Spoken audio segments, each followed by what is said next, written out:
Shalom jemaat Tuhan, kita berjumpa lagi dalam renungan harian Kamis. Hari ini kita akan membahas tentang ringkih dan rapuh. Nah saudara, kita adalah orang yang ringkih dan rapuh. Mungkin saat ini kita udah berumur, sudah lemah. Mungkin kita juga bingung, kita putus asa dan tak berdaya. Kita gelisah dan resah. Hati kita perih dan pedih. Kita takut, kita sedih, kita kesepian. Nah saudara, memang kita adalah makhluk yang ringkih dan rapuh. Ringkih berarti kita lemah, kecil, rentan. Rapuh berarti mudah rusak, mudah robek, mudah remuk, mudah pecah atau patah. Itulah kita. Nah saudara, hidup kita seperti telur di ujung tanduk. Maksudnya adalah kita sewaktu-waktu bisa jatuh dan pecah. Kita mudah kena penyakit, musibah. Kemarin kita sehat, besok bisa di ruang gawat darurat. Nah, saudara, seorang petinju besar, orang binaragawan yang kuat, bisa saja terkurai remas, demam berhari-hari karena seekor nyamuk kecil.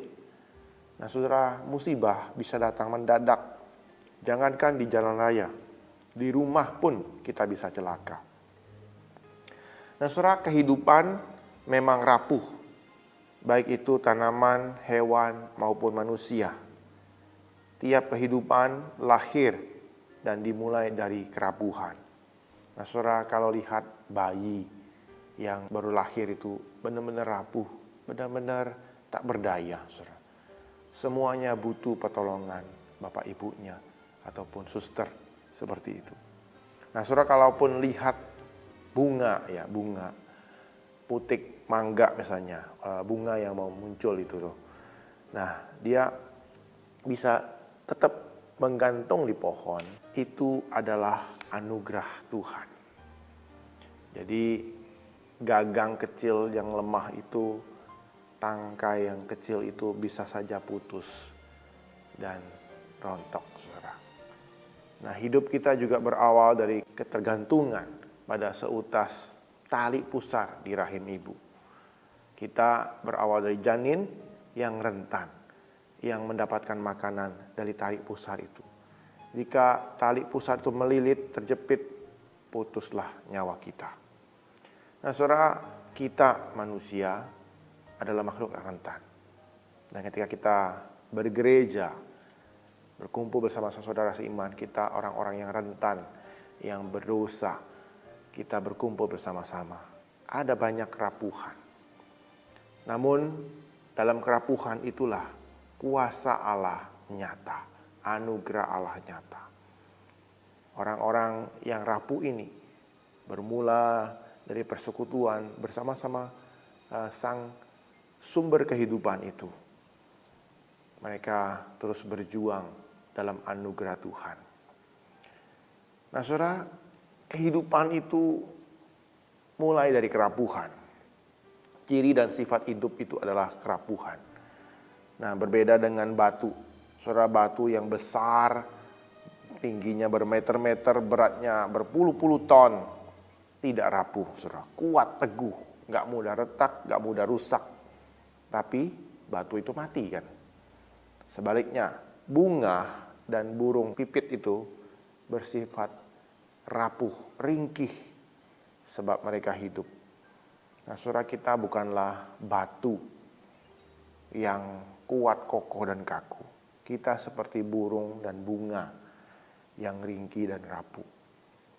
Tetapi justru karena rapuh inilah kita mengakui kebergantungan kita kepada Tuhan.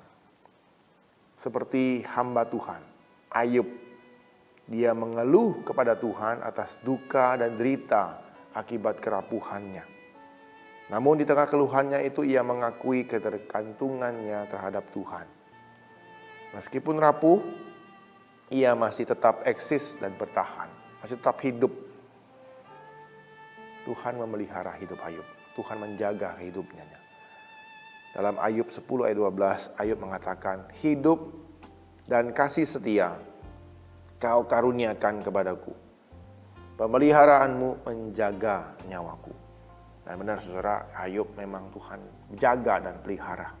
Meskipun ia mengalami banyak bencana musibah, tapi Tuhan menjaga dia. Ayub mengakui bahwa hidupnya bertahan karena pemeliharaan Allah. Kasih setia Allah.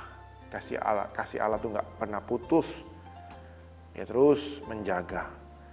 Ayub merasa bahwa hidupnya hanya bergantung kepada seutas tali yang kecil.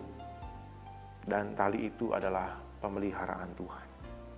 Dan tali itu yang kecil itu tak pernah putus. Nah saudara, seperti putik mangga yang bergantung kepada pemeliharaan Tuhan, janin dalam kandungan ibu tetap bertahan karena Tuhan pelihara. Tuhan jaga tali pusarnya sehingga tidak putus. Tuhan juga memelihara gerejanya. Kita adalah orang-orang yang rapuh, saudara, punya kelemahan. Kita bergantung kepada Tuhan di dalam bergereja, berjemaat, saudara. Mari kita terus bersandar kepada pemeliharaan Tuhan. Nah, saudara, dalam kondisi gereja yang saat ini tidak baik-baik saja, mari kita terus bersama-sama memohon pertolongan Tuhan, supaya Tuhan menggerakkan kita, membukakan hati kita, menggerakkan tangan dan kaki kita untuk melangkah, bekerja bagi Tuhan. Nah saudara, kalau kita meratapi kerapuhan kita, kerapuhan itu akan membuat kita memang sedih, sepi, dan sakit. Namun kalau kita mensyukuri kerapuhan itu, karena kerapuhan itu membuat kita beda dengan batu yang mati. Kita bisa merasakan banyak hal, merasakan kegembiraan yang luar biasa, yang begitu banyak, dan juga merasakan kesedihan yang begitu banyak. Biarlah kita boleh mengalami kehidupan, baik dalam suka dan duka, di dalam bergantung kepada Allah. Itulah hidup dalam Tuhan. Sukacita hidup dalam Tuhan.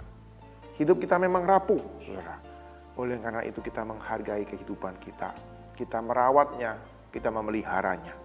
Kita berhati-hati menjaga diri, tidak sembarangan. Makan gak sembarangan. Minum gak sembarangan. Simple itu saudara. Makan dan minum itu harus benar-benar dijaga. Ketika musibah menimpa, kita tidak meronta-ronta, mari tetap tinggal tenang dan berharap kepada Tuhan yang terus memelihara kita. Kita tetap bergantung, tetap bersandar kepada Sang Pokok Anggur. Nah saudara, biarlah kehidupan yang rapuh ini kita boleh sadari, kita boleh alami, dan kita bisa mencintainya. Supaya kita bisa menyikapi kerapuhan dengan matang, menjalani penderitaan dengan hati yang damai. Karena Tuhan masih bekerja dan akan terus bekerja dan menjaga memelihara kita. Itulah kerapuhan kita. Biarlah Tuhan boleh menguatkan dan menolong kita. Amin. Tuhan, kami bersyukur buat kebenaran firman Tuhan pada hari ini. Biarlah kami boleh melihat Tuhan, kehidupan dan kerapuhan kami. Kami manusia yang lemah dan terbatas Tuhan, penuh dengan kelemahan. Kami terus mau bersandar kepada Tuhan, terus mau percaya kepadamu ya Tuhan. Nah, biarlah kami boleh menghadapi, menjalani kerapuhan kami, kelemahan kami, penderitaan kami dengan penuh damai sejahtera, dengan penuh iman bahwa Tuhan terus bekerja dan bersama-sama dengan kami. Terima kasih Tuhan Yesus, terima kasih buat kebenaran firman-Mu. Dalam namamu kami ucap syukur dan berdoa. Amin.